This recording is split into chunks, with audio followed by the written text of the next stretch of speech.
So, eto naman, yung, ano yung ma-advise mo kay ma'am? Kung paano mo inintindi si sir? Yon yung ano, share mo yung teknikan kay ano, kay bride. Sige, kausapin niyo po siya, harap po kayo sa kanya, kunyari walang camera. Siya yung kausapin niyo po. Okay. Anak, kaya mo lang yung mga technique namin na talagang mas matamis pa sa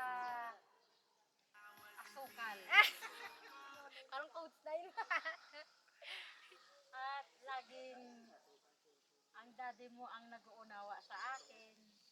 Kahit lagi ko siyang naaway, siya pa rin talagang sumusuyo sa akin. Kaya yun ang kailangan technique natin mga babae. Tama.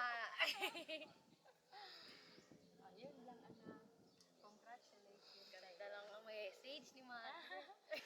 Sige ma'am, chance mo na din to magpasalamat kay mami. Sir, lapit kayo kay bride. Kunyari, huwag kayong mahiya. Yan, kunyari family. Yan. Ayan, kay Mother ang message ko. Thank you. Walang sawang thank you din tulad kay Father kasi lagi mo akong pinapagalitan.